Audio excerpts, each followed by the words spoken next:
అన్ని సర్వేలు ఒక ఎత్తు అయితే కేకే సర్వే ఒక ఎత్తు. ఎందుకంటే నిజానికి చాలా కుండ బద్దలు కొట్టినట్టు కూడా అతను డిజిట్స్ అయితే చెప్పేశారు. ప్రస్తుతం కేకే గారు మనతో పాటు ఉన్నారు, ఆయనతో మాట్లాడదాం. సార్ నమస్తే అండి. నమస్తే సార్ అంటే డైరెక్ట్ గా అడిగేస్తా, కేకే మీరు ఎప్పుడైతే చెప్పారో ఈ ఎగ్జిట్ పోల్స్ గురించి, దాని తర్వాత వెంటనే కూటమికి అమ్ముడుపోయిన వ్యక్తి కేకే అని చెప్పేసి మేము డైరెక్ట్ గా టార్గెట్ చేస్తారు కొంతమంది. దాని గురించి ఏం చెప్తారు? అని ఇప్పుడు లేచి వెళ్ళిపోమంటారా? అట్లా ఏదో చెప్తుంటారు కదా ఓవరాల్గా, అలా క్రియేట్ చేయాలని. అలా లేదు. ఇప్పుడు ఎవరు వాళ్ళ కమెంట్ వాళ్ళ ఇష్టం కదా, ఫ్రీ కమెంట్ కదా, చేసుకోవచ్చు. లాస్ట్ టైం వైఎస్ఆర్సీపీకి 150 వస్తాయన్నప్పుడు కూడా అప్పుడు కూడా నేను వైఎస్ఆర్సీపీకి అమ్ముడు పోయినట్ట కాదు కదా. లాస్ట్ టైం ఎట్లా చెప్పారు వైఎస్ఆర్సీపీకి 130 వస్తాయని? 135 మినిమం సరే ప్రీపోల్ ముందర, అది 150 కూడా టచ్ అవుతుంది ఎలక్షన్స్ ముందు చెప్పిన నెంబర్. ఓవరాల్గా ఎలా చెప్పామంటే సార్, మన సర్వే కంపెనీ ఓవరాల్గా పబ్లిక్ కోసం చేసే కంపెనీ కదా. అంటే సహజంగా అరుగు మీద కూర్చున్న వాళ్ళ కాడి నుంచి అందలం మీద ఉన్నటువంటి వాళ్ళు కూడా ప్రతి ఒక్కరు ఒక నెంబర్ చెప్పొచ్చు, ఎవరి ఇష్టం వచ్చినట్టు అది చెప్పుకోవచ్చు, తప్పలేదు. ఎవరికి ఆ ఫ్రీడమ్ ఉంది. ఇన్ని వస్తాయనుకుంటున్నాను, 100 వస్తాయనుకుంటున్నాను, పవన్ కళ్యాణ్కి ఇన్ని వస్తాయనుకుంటున్నాను, ఇట్లా చెప్పుకోవచ్చు. బట్ మాకు ఇండివిజువల్గా ఒక బ్రాండ్ ఎందుకు ఏర్పడిందంటే, మేము ఎమ్మెల్యేలకి సర్వే చేసే కంపెనీ. సర్వే చేసి వాళ్ళకి స్ట్రాటజీస్ చెప్పి వాళ్ళ దగ్గర రిపోర్ట్ తీసుకొని, సరే మా దగ్గర నుంచి వాళ్ళకి రిపోర్ట్ ఇచ్చి వాళ్ళ దగ్గర మనీ తీసుకొని మేము రిపోర్ట్ చేస్తాం. అంటే విలేజ్ వారీగా ఈ గ్రామంలో ఇలా ఉంది, ఈ మండలంలో మీకు ఇలా ఉంది, మీరు ఇక్కడ వ్యతిరేక ఉన్నాయి, ఈ ఫ్యాక్టర్స్ అని దాంట్లో కన్సాలిడేట్ చేసిన వచ్చిన నెంబర్ ఫైనల్గా చెప్తున్నాం. అలాగే అంతేగాని ఓవరాల్గా మా అసెస్మెంట్ కాదు, ఇలా రావచ్చేమో నేను ఇది అనుకుంటున్నాను అనేది కాదు. సో వర్క్ చేసిన మనం ఏ పార్టీ అయినా, అది వైసీపీ ఎమ్మెల్యేకైనా చేస్తాం, టీడీపీ వరకైనా చేస్తాం, జనసేన వరకైనా చేస్తాం. సో కాబట్టి మోర్ యాక్యురేట్గా ఉండేదానికి, అవకాశం దగ్గరగా ఉండేదానికి ఛాన్స్ ఉన్నాయి. ప్లస్ ఆల్రెడీ లాస్ట్ టైం మనం సక్సెస్ఫుల్గా మనం ప్రిడిక్ట్ చేయగలిగాం, మనం చెప్పింది కరెక్ట్ అయింది కాబట్టి. ప్లస్ మేబీ నా ఎక్స్ప్లెనేషన్ వల్ల, రకరకాల రీజన్స్ వల్ల అటెన్షన్ ఎక్కువ డ్రా అవుతుంది. అంటే మీరు ఏ ఎమ్మెల్యే దగ్గరైనా వర్క్ చేస్తారని చెప్పేసి మీరు అన్నారు. చేస్తున్నాం. లాస్ట్ టైం అయినా వైఎస్ఆర్సీపీ వాళ్ళ దగ్గర చేశారు, ఇప్పుడు కూడా చేస్తున్నాం. ఇప్పుడు మేము ఏ పార్టీకి కన్సాలిడేట్గా ఉండి మేము ఏ పార్టీకి వర్క్ చేస్తాం లేదు. ఇప్పుడు వైఎస్ఆర్సీపీ ఎమ్మెల్యేకైనా సరే, మినిస్ట్రీస్కైనా సరే, ఎక్స్ మినిస్ట్రీస్కైనా సరే చేస్తున్నాం. అయితే ఇప్పుడు కూటమి వస్తుందని చెప్పేసి అన్నారు కదా, కూటమి రావడానికి ఒక 5 ఫ్యాక్టర్స్ అన్న చెప్పగలుగుతారా? ఫస్ట్ ప్రధానమైన ఫ్యాక్టర్ కూటమి రావడానికి కూటమి. రెండో ఫ్యాక్టర్ మామూలుగా జగన్మోహన్ రెడ్డి గారి నుంచి వైఎస్ఆర్సీపీ నుంచి కూటమికి ట్రాన్స్ఫర్ అయ్యే ఓట్ బ్యాంకింగ్. అంటే లాస్ట్ టైము వైఎస్ఆర్సీపీకి వేసి, ఈసారి రకరకాల ఇష్యూస్ ఫ్యాక్టర్స్ వల్ల, అంటే ఒక్కొక్క ఏరియాలో ఒక్కొక్క ఇష్యూ, అక్కడ రాజధాని ఉండొచ్చు, ఇంకో దగ్గర కడపలో ఇంకో ఇష్యూ ఉండొచ్చు. ఇవి ప్రధానంగా వైజాగ్లో వేరే ఇష్యూ, అంటే వైజాగ్లో వాళ్ళు ఓన్ చేసుకోకపోవచ్చు రాజధాని. అలాగే గోదావరి జిల్లాలో జనసేన బలంగా పనిచేయడం కావచ్చు, అంటే అన్ని దగ్గరలో పనిచేస్తుంది, అక్కడ ఇంకొంచెం మోర్ ఫాస్ట్ ఎక్కువ ఉండొచ్చు గెలుపు గుర్రాలకి. అది కాకుండా 5 ఫ్యాక్టర్స్ ప్రధానం.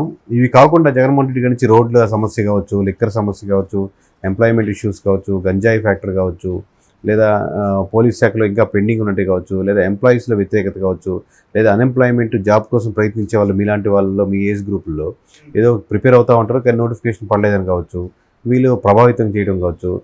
చాలామంది కొత్తగా వచ్చిన ఓటర్స్ ఫేవరింగ్ టు జనసేన లేదా ఫేవరింగ్ టు కూటమి వైపు మళ్ళీ దానికి ఆస్కారం ఉన్న వాళ్ళు కావచ్చు, లేదా బయట నుంచి కొత్తగా వచ్చిన ఓటర్స్ వాళ్ళు ఇళ్లలో ప్రభావితం చేసేవాళ్ళు, లేదా ఆల్రెడీ కూటమి వైపు మళ్ళీ వాళ్ళు కావచ్చు. ఇలా నెంబర్ ఆఫ్ ఫ్యాక్టర్స్ వైఎస్ఆర్సీపీ నుంచి టీడీపీకి వెళ్తున్న ఓట్ బ్యాంకింగ్ అనమాట. సో కన్సాలిడేట్గా ఇది. సో ఆరా మస్తాన్ లాంటి వ్యక్తి ఈసారి తన సర్వే తప్పైతే తను మొత్తం సర్వే చేయడం ఆపేస్తాను, మొత్తం ఆఫీసే క్లోజ్ చేస్తానని చెప్పేసి అన్నాడు. కేకే గారిని అడిగితే ఏం చెప్తారు? అంటే మేము వేరే వాళ్ళకి లేని వెసులుబాటు అందరికీ ఉంటుంది, అది వేరే వాళ్ళకి ఉన్న వెసులుబాటు మాకు లేదు. ఎందుకంటే మేము సింగిల్ నెంబర్ మార్జిన్ ఒక 20-30 మార్జిన్లు పెట్టుకొని చెప్పలేదన్నమాట. మేము సింగిల్ నెంబర్ అంటే వైఎస్ఆర్సీపీకి 14 సీట్లు అని చెప్పాం. అలాగే జనసేనకి 21 గెలుస్తుంది. అదే టీడీపీ కంటెస్ట్ చేసినటువంటి 144 నియోజకవర్గాల్లో 133 గెలుస్తానికి ఆస్కారం ఉంది. అలాగే బీజేపీ కంటెస్ట్ చేసినటువంటి 10 నియోజకవర్గాల్లో 7 గెలిచేదానికి ఆస్కారం ఉంది. సింగిల్ నెంబర్ చెప్పు.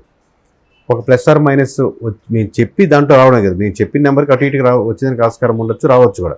ఎందుకంటే 4 కేటగిరీలు చెప్పాం కదా, ఏ కేటగిరీ మిస్ అయినా ఇంకో కేటగిరీలో యాడ్ అవుద్ది. అలా కాకుండా మేము ఈస్ట్ చెప్తే వెస్ట్ వెళ్ళింది అనుకోండి, ఆబ్వియస్గా మేము కూడా సేమ్ ఛాలెంజ్ అనే చేయగలుగుతాం. పవన్ కళ్యాణ్ గారు గెలుస్తారా పిఠాపురంలో అంటే ఏం చెప్తారు? కేకే ఇంకా 100% గెలుస్తారండి. ఎంత మెజారిటీ వస్తుంది? మినిమం 30,000, అది 40,000 కావచ్చు, 50,000 కావచ్చు, 60,000 కూడా కావచ్చు. దాదాపు 1,00,000 మెజారిటీ అని చెప్పేసి అన్నారుగా. అది అంటే ఎక్స్పెక్ట్ చేసుకోవడం తప్పలేదు, బట్ మేము మినిమం మెజారిటీ వైపు వచ్చినప్పుడు మినిమంలో చెప్తా ఉంటాం. ఎందుకంటే మన మాట ఒకసారి బయటికి పోయిన తర్వాత అది రాంగ్ అవ్వకూడదని. సార్ అందరూ కూడా ఎక్కువగా మిమ్మల్ని ట్రోల్ చేస్తారు, ఆ విషయం మీకు తెలుసో లేదో. అంటే జనసేన ఇంతకుముందు పోటీ చేసినప్పుడు ఎక్కడ కూడా ఎక్కువగా ఓట్లు పడలేదు వాళ్ళకి, లేదు. సీట్లు కూడా ఒకటే వచ్చింది, అది కూడా వైఎస్ఆర్సీపీలోకి వెళ్ళిపోయింది. సో అలాంటి జనసేన పార్టీకి మీ సర్వే 20 గెలుస్తుందని చెప్తుంటే 20 గెలిస్తే ఇప్పుడు చెప్పలేదు సార్. ఉమ్, మామూలుగా ఇప్పుడు మీకు ఇంకా 6 నెలల ఎలక్షన్స్ ఉండగా మీకు మంగళగిరిలో ఒక సబ్ పెట్టారు పవన్ కళ్యాణ్ గారు, ఉమ్, నారా లోకేష్ని కంప్లీట్గా టార్గెట్ చేస్తూ. ఆ టైంలో 20 నియోజకవర్గాలు ఇప్పుడు ఏదైతే పోటీ 21 నియోజకవర్గాలు అంటే అవి బలంగా ఉన్నట్టే కదా. సో సేమ్ అయ్యే నియోజకవర్గం కాదు, ఇంకా చాలా ఉన్నాయి, అమలాపురం లాంటివి యాడ్ చేసుకోవచ్చు. అలా 20 నియోజకవర్గాల్లో బలంగా కనపడుతుంది. 6 నెలల ముందు అదే ఉంటుంది ఫ్యాక్టర్. ఉమ్, కానీ ఎలక్షన్స్ ఇంకొంచెం దగ్గరికి వచ్చేసరికి 10 నియోజకవర్గాలకు వచ్చింది. ఇంకా అది ఎలక్షన్స్ అయిపోయేసరికి మన పోస్ట్ పోలో చెప్పింది 0 నుంచి 5 నియోజకవర్గాలు వచ్చేదానికి కూడా ఆస్కారం ఉంది. ఉమ్, మీకు దాంట్లో రాజోలో చెప్పాం, పవన్ కళ్యాణ్ పోటీ చేసిన నియోజకవర్గం చెప్పాం. ఇంకా మేము మిస్ అయిన నియోజకవర్గం నేను చెప్తాను చూడండి, మా పరుచూరు మేము చెప్పింది మిస్ అయింది. ఉమ్. అలాగే పవన్ కళ్యాణ్ గారు పోటీ చేసినటువంటి 2 నియోజకవర్గం భీమవరం కానీ ఇంకోటి ఏంటండి గాజువాక. ఉమ్, గాజువాక గెలుస్తుందని చెప్పాం, గాజువాక మిస్ అయింది. ఉమ్, సో ఇలా 0 to 5లో ఏ నియోజకవర్గాలు కూడా చెప్పాం. ఉమ్. సో దాంట్లో మిస్ అయినాయి అవి. అయితే శ్రీకాకుళంలో అసలు 0 అని చెప్పేసి అన్నారు మీరు, అవునండి. కానీ శ్రీకాకుళం వైపు చూసుకుంటే వైఎస్ఆర్సీపీ పార్టీకి సంబంధించిన కొంతమంది ముఖ్యమైన లీడర్స్ అక్కడ ఉన్నారు. అంటే శ్రీకాకుళం కదా సార్, శ్రీకాకుళం చెప్పాం, విజయనగరం చెప్పాం, కృష్ణా చెప్పాం, గుంటూరు చెప్పాం, అలాగే అనంతపురం చెప్పాం. ఇలా అన్ని చాలా నియోజకవర్గాలు ఎక్కడెక్కడైతే క్లీన్ స్వీప్ అవుతుందో చెప్పాం, వెస్ట్ గోదావరి చెప్పాం.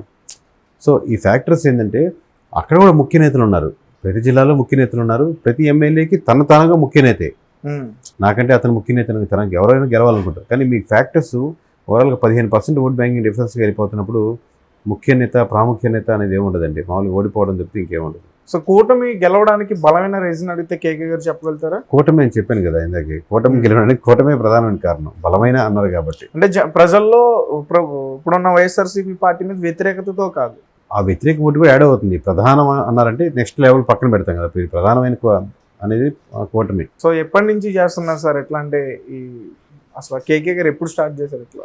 అంటే మనం 2017లో మొదలు పెట్టాం సార్, 2018కి ఫీల్డ్ వర్క్ స్టార్ట్ చేసాం. ఆలోచన థాట్ ప్రాసెస్ ఎలా చేయాలనేది ప్రాసెస్ అంతా 2017 నుంచి మొదలుపెట్టి 2018లో ఫీల్డ్లోకి వచ్చాం. 2019 వరకు మనం ఎస్టాబ్లిష్ కాగలిగాం. అఫ్కోర్స్ 2017లో ఆలోచించండి, దాని ముందు చాలా రోజుల నుంచి ఎలా చేయాలి అనే ఒక థాట్ ప్రాసెస్ జరుగుతూ ఉంటుంది కదా, అలా అది ముందు నుంచి జరగచ్చు. బట్ టెక్నికల్గా 2017లో నుంచి ఎలా క్రోడీకరించడం, అప్పుడప్పుడు నేను సాఫ్ట్వేర్ నుంచి వచ్చాను కంప్లీట్గా. సో అవి చేస్తూ కూడా ప్యారల్గా దాని మీద వర్క్ చేసుకుంటూ అలా చేసుకుంటూ ఉన్నానండి. సార్ అంటే ఎగ్జిట్ పోలింగ్ ఒక డిజిట్ మీరు చెప్పేస్తున్నారు కదా, మీ వరకు ఎలా వస్తాయి అవన్నీ కూడా? ఎట్లా ఆ పల్స్, జనాల్లో ఉన్న పల్స్ మీ దగ్గరికి ఎట్లా తెప్పించుకుంటారు? అంటే మనం 4 లేయర్స్గా చేస్తాం సార్. ఇనిషియల్గా 500 శాంపుల్స్ మనమే చేస్తాం, 500-1000 శాంపుల్స్ వరకు, అంటే 175 నియోజకవర్గాలు. అప్పుడు చేసేటప్పుడు ఏంటంటే మనకు ఒక ఐడియా వస్తుంది, ఏ నియోజకవర్గాలు టఫ్ ఫైట్లు ఉన్నాయి, ఏ నియోజకవర్గాలు లేవు అన్నట్టు. ఆల్రెడీ కేకే అని ఒక సంస్థకి బ్రాండింగ్ ఉంది కాబట్టి ఎమ్మెల్యే గారే ఫోన్ చేసి ఒకసారి మాకు ఇలా సర్వే చేసి పెట్టిన అడుగుతారు. అప్పుడు వాళ్ళకి మ్యాక్సిమం ఎమ్మెల్యేస్ విలేజ్ వారీ సర్వే చేయించుకుంటారు, విలేజ్ ఎలా వారీగా. సో అప్పుడు విలేజ్ వారీగా సర్వే ఇచ్చినప్పుడు దాంతో పాటుగా మనం ఒక 4-5 నియోజకవర్గాల చుట్టుపక్కల కూడా చేపిస్తాం, ఎందుకంటే అకామిడేషన్ కానీ అందరూ అక్కడే ఉంటారు కాబట్టి. నెక్స్ట్ లెవెల్ మనం స్లీపర్ సెల్స్ నుంచి ఇన్ఫర్మేషన్ తెప్పించుకుంటాం. ఎలా ఉంది ఇన్ఫర్మేషన్ అంటే మనకు నమ్మకంగా ఉండేవాళ్ళు కొంచెం మనీ ఇచ్చో లేదా మనీ ఇవ్వకుండా తీసుకున్నారు కూడా ఇన్ఫర్మేషన్ ఇస్తారు. 4th లేయర్ అంటే కంప్లీట్గా మనకు అవుట్సోర్సింగ్ ఇస్తాం. ఇప్పుడు ఒక నియోజకవర్గంలో అవుట్సోర్సింగ్ తెప్పిస్తాం. ఇవన్నీ కన్సాలిడేట్గా ఒక రిపోర్ట్ తయారు చేస్తాం కాబట్టి అంత కాన్ఫిడెన్స్గా చెప్పగలుగుతాం అంతే. అంటే ఈ ఇయర్లో మీరు అటు కూటమికి చేశారు, ఇటు ఎప్పుడు చేస్తాం వైఎస్ఆర్సీపీ పార్టీకి సంబంధించిన లీడర్స్కి చేశారు. కరెక్ట్. ఫర్ ఎగ్జాంపుల్ అనుకుందాం సార్, ఒక ఎమ్మెల్యే బాగా మంచి పేరు ఉంది, అలాంటి ఎమ్మెల్యేకి ఏమైనా షాక్ తగిలే అవకాశం ఉందా? అట్లాంటిది ఎవరు చెప్తే పేరు చెప్తే చెప్తాను, ఎందుకు ఒక ఎమ్మెల్యే ఎందుకు, ఇప్పుడు అంతా ఓపెన్గా చెప్తున్నాం కదా, మీరు ఎమ్మెల్యే పేరు చెప్పండి. అంటే ఇప్పుడు వైఎస్ఆర్సీపీకి సంబంధించి కొడాల నాని కానీ, అంబటి రాంబాబు కానీ, రోజా గారు కానీ, పేర్ని నాని వాళ్ళ కిట్టు వాళ్ళ అబ్బాయి కానీ, ఇంకా గుడివాడ అమర్నాథ్ కానీ, అనిల్ కుమార్ గారు కానీ, ఇప్పుడు వైఎస్ఆర్సీపీలో వీళ్ళందరూ కూడా 7 మెంబర్స్ చెప్పారు, ఇంకా మీరు యాడ్ చేయండి పోనీ, ఇంకా 7 మెంబర్స్కి గెలవరు. ఇప్పుడు నేను చెప్పిన వాళ్ళు ఎవరు గెలవరు. అరే వాళ్ళు మంత్రులు కదా సార్ అసలు, అంటే వాళ్ళు మంత్రులా ఎమ్మెల్యేలా ఇట్లా బట్టి ఫ్యాక్టరీ కదా, వాళ్ళకు ఉన్న నియోజకవర్గ పరిస్థితులు, పార్టీ మీద ఉన్నటువంటి నెగిటివ్ ఓట్ బ్యాంకింగ్ ఇవన్నీ కలిపి పాజిటివ్ నెగిటివ్గా మారుతుంది. అంటే ఇప్పుడు మీరు చెప్తుంటే నిజం అనిపిస్తుంది, ఎందుకంటే మస్తాన్ గారు కూడా వాళ్ళు గెలవరని చెప్పేసి. అవును. సో షర్మిల గారి పరిస్థితి ఏంటండి? అంటే ఎట్లా మీరు అడిగేది? అంటే ఆమెకి అసలు ఎన్నో ఛాన్స్ ఉందా లేదా? పార్లమెంట్కి ఆమెకి ఛాన్సెస్ ఉన్నాయి, బట్ మోస్ట్లీ అక్కడ టీడీపీ గెలిచిన ఆస్కారం ఉందండి ఎక్కువ. అక్కడ పులివెందుల్లో పులివెందులు కదా సార్, మామూలుగా కడప పార్లమెంట్ చేస్తున్నారు, ఓకే అవును ఎంపీగా పోటీ ఎంపీగా చేస్తున్నారు కాబట్టి పార్లమెంట్లో 7 నియోజకవర్గాలు ఉంటాయి. ఏ పార్లమెంట్లో కూడా మిగతా కింద 4 నియోజకవర్గాలు గెలిచే అవకాశం కనపడలేదు. సో మీరు ఎప్పుడైతే ఎగ్జిట్ పోల్స్ గురించి సర్వేస్ అనౌన్స్ చేశారో దాని తర్వాత మీకు బెదిరింపు కాల్స్ వచ్చాయన్నారు, నిజమేనా? ఆఫీస్కి వస్తుంటే ఒక 10 సెకండ్ 20 సెకండ్లు మాట్లాడిన తర్వాత మనం వెంటనే కట్ చేసి బ్లాక్ చేయడం అంతే. అంటే ఎమ్మెల్యే నుంచి రాదు, ఎందుకంటే అందరితో మ్యాక్సిమం అసోసియేషన్ ఉంది. ఎవరెవరి ద్వారా వాళ్ళ ద్వారా డైరెక్ట్ లేకపోయినా వాళ్ళ చుట్టుపక్కల ద్వారా వర్క్ చేసిన వాళ్ళే ఉండుంటారు, పలానా చేశారని. సో మోస్ట్లీ వాళ్ళు నమ్ముతారని అనుకుంటున్నాను. అంటే మీరైతే ఎక్కువగా ఏమీ మాట్లాడలేదు దేని గురించి సార్?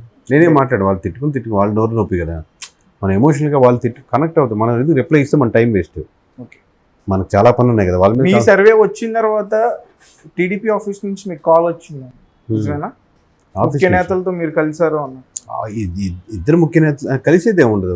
ఇప్పుడు అందువేలో ఉంటే మామూలుగా కలవడే కానీ వెళ్ళి కలిసి థ్యాంక్ యూ సార్ అని బుక్ చేయించి వాళ్ళు ఆబ్వియస్గా హ్యాపీగా ఫీల్ అవుతారు. వాళ్ళ ఫేవర్గా ఉంది కాబట్టి వాళ్ళు ఫోన్ చేసి వాళ్ళ థ్యాంక్స్ చెప్పడానికి బాగుంది సార్ మా నెంబర్ మేము హ్యాపీగా ఫీల్ అయ్యామని చెప్తారు ఆబ్వియస్లీ. అలాగే వైఎస్ఆర్సీపీ వాళ్ళు కొంచెం ఏజ్ ఉంటుంది కాబట్టి ఫోన్ చేయాలనుకున్నారు కూడా ఆలోచించి వెనక్కి వెళ్తారు. సో లాస్ట్ టైం వైస్ వర్సానే జరిగింది ఆబ్వియస్లీ. లాస్ట్ టైం అందరూ వైఎస్ఆర్సీపీ వాళ్ళు చేసి థ్యాంక్ యూ అంటే అన్నారు, అలాగే టీడీపీ వాళ్ళు ఫోన్ చేసి ఆలోచిస్తారు, అట్లాగే అంతే. సార్ అంటే మీ సర్వే గురించి అడిగితే ప్రధానమైన కారణాలు ఏమైనా చెప్పగలుగుతారు? ఎందుకు అంటే ప్రధానమైన అంటే ఇట్లా ఈ సర్వేలు చేయడం దాని గురించి? అదే సార్ నేను చెప్పినట్టు 4 layers అనేది ఏ కంపెనీ చేయదు. ఇంకోటి పీపుల్ కనెక్టెడ్గా ఉండరు. అంటే వాళ్ళు సర్వే చేస్తారు కానీ ఆ ఎవరు సంస్థ ఎవరు ఓనర్ ఎవరు లేకపోతే కనెక్టెడ్గా ఉండరు, వాళ్ళకంటూ వ్యూవర్షిప్ అని కాదు, వ్యక్తిగతంగా కనెక్ట్ అయ్యేది ఉండదు. నాకున్న అడ్వాంటేజ్ డిసడ్వాంటేజ్ ఏంటంటే వ్యక్తిగతంగా కనెక్ట్ అవుతారు అనమాట. అడ్వాంటేజ్ ఏంటంటే ఏం చెప్తారన్న ఫాలోవర్స్ ఎక్కువ మంది ఉంటారు, ఇండివిజువల్ నమ్మేవాళ్ళు. ఇప్పుడు ఈ పొద్దున్నుంచి 7-8 ఇంటర్వ్యూలు చేస్తున్నా కానీ మామూలు చూసే వాళ్ళకి అర్థం అవుతుంది బాగా నీరసంగా ఉన్నాడు లేదా ఇది అని ఓవరాల్గా. అట్లాగా ఆ కనెక్టెడ్ ఉంటుంది అన్నమాట ఓవరాల్గా. అదే నెగిటివిటీ ఏంటంటే ఆ కనెక్టెడ్ ఉండడం వల్ల ట్రోలింగ్ చేసేది కూడా ఎక్కువ ఆస్కారం ఉంటుంది. కేకే అంటే కేకే అంటే ఏంటి సార్? కిరణ్ కొండేటి. ఎక్కడ సార్ మీరు ప్రాపర్ నెల్లూరు. మీరు పుట్టి పెరిగింది? అమ్మ వాళ్ళదంతా నరసాపురం, నాన్న వాళ్ళు నెల్లూరు. సో ఫైనల్గా అడుగుతున్నా సార్, మీ ఓటు ఎవరికి వేశారు? నా ఓటు నోటాకి వేసానండి. ఇప్పటిదాకా ఇది ఫస్ట్ టైం మీరే అడగడం. ఎందుకంటే మామూలుగా నోటాకు కూడా ఎందుకు వేసానంటే ఆబ్వియస్గా ఇలాంటి క్వశ్చన్ ఎప్పుడో ఒకసారి ఎవరో ఒకరు అడుగుతారని ఫస్ట్ టైం మీరు అడిగారు, ఇంకా పోలేదు. సో ఫస్ట్ టైం మీరు అడిగారు. టెక్నికల్గా నేను టెక్నికల్గా నోటాకు వేయడం వేస్ట్ అని నా ఉద్దేశం. నన్ ఆఫ్ ది అబో నోటా అంటే పైన ఎవరు సరికాదు అని మన సమాధానం ఉంటాయి కదా కిందప్పుడు ABCD ఆప్షన్స్ ఉంటాయి. నన్ ఆఫ్ ది అబో నోటా అంటే meaning none of the above NOTA. So ఈ వేయడం వల్ల ఎటువంటి ఉపయోగం ఉండదు దానికి, ఎందుకంటే దానికి ఇంతమంది నోటా వస్తే మళ్ళీ రీఎలక్షన్స్ పెట్టి అలాంటి రూల్స్ ఏమీ లేవు. ఎక్కువ మంది నోటాకి ఇస్తే మళ్ళీ బై ఎలక్షన్స్ వస్తాయి, ఈ క్యాండిడేట్లు మళ్ళీ పోటీ చేసేదానికి కరెక్ట్ కాదు అనే రూల్ ఉంది అనుకోండి, అప్పుడు ఎక్కువ మంది నోటాకి వేసినా అర్థం ఉంది.